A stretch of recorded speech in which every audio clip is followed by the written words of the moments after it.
G'day cheeky dogs, today we're going to be looking into the theory that the evil sea witch Ursula is actually from Neverland. There are of course many theories about Ursula's backstory, but this one is going to focus on the new images from the live action Little Mermaid movie, as well as the Peter Pan and Wendy movie from 2023. Now every new movie about Peter Pan has shown mermaids in some form or another, but the new 2023 movie, Peter Pan and Wendy, showed the mermaids glowing from above the water, and when you get a close-up of them, you can see the mermaids have tentacles instead of the traditional mermaid tail. An awful lot like Ursula's glowing tentacles from the 2023 Little Mermaid live action film. So, using these new iterations of mermaids and Ursula, we are going to take a deep dive into the theory of not only how Ursula is one of these mermaids from Neverland, but also how that connects her to being Triton's half-sister and why she left Neverland and turned from a beautiful mermaid into a cruel and evil sea witch. So where did these tentacle-based mermaids come from? If we take a look at Greek mythology, the closest answer is that they could be the children of Keto, goddess of the dangers of the sea and of course sea monsters, as well as Poseidon, god of the sea. We know in Greek mythology that Triton was the son of Poseidon and Aphrodite, who was his wife and goddess of the sea. Together they created the merfolk, but Poseidon had a lot of dalliances, just like most Greek gods, so perhaps he too had a dalliance with Keto and created the tentacle-based mermaids, and thus making Triton half-brothers with their offspring, one of which was Ursula, in this universe of course.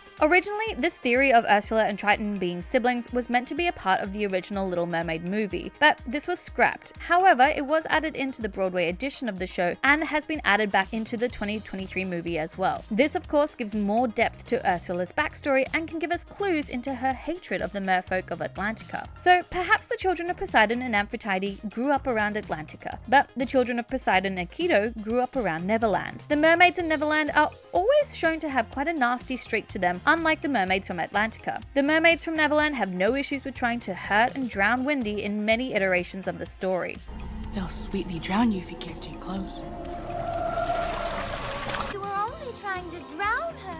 Also, these Neverland mermaids tend to have an infatuation with Peter Pan, and this could also explain why Ursula left Neverland. Like the other mermaids in this universe, Ursula too was infatuated with Peter Pan and the magic of Neverland, so she sought to enhance her own powers by acquiring pixie dust. Her desperation for more power and to become a human to be with Peter drove her to steal and trap fairies, harnessing their magic for her own purposes. However, her nefarious actions did not go unnoticed, as Peter Pan discovered her treachery and banished her from Neverland, just like how he banished Captain Hook in the 2023 movie.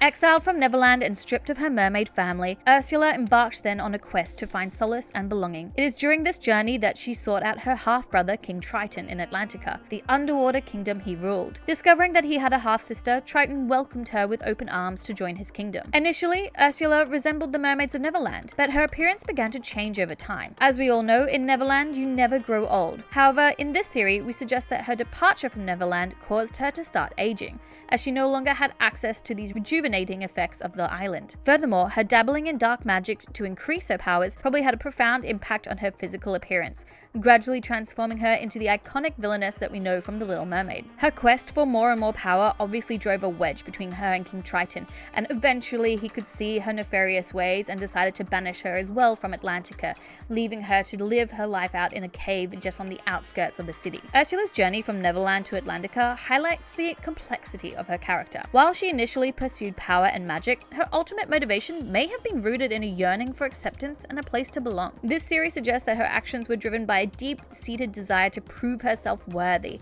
and gain recognition from her family, especially her own father Poseidon. The theory that Ursula is the estranged half-sister of King Triton, with origins in Greek mythology and a troubled past in Neverland, presents an intriguing interpretation of her character. It offers a fresh perspective on the underlying motivations and the complexities that shape Ursula's actions in The Little Mermaid. Through a clever interweaving of mythology and Disney narratives, this theory is a fun new way of trying to understand Ursula's story and prompts us to explore the depths of our beloved tales with a renewed sense of wonder. So, what do you think of this theory? Do you think that Ursula could be one of these mermaids from Neverland in this new universe that Disney has created? Let me know in that comment section down below, as well as any of your other favorite theories about The Little Mermaid or about Peter Pan and Neverland. Also, if you love movie theories, don't forget to hit that subscribe button down below, as well as that bell for notifications so you know when any other theories come out. Until my next theory, I've picked you cheeky dogs out a few other videos that maybe you would like to watch, and I will see you all in another video.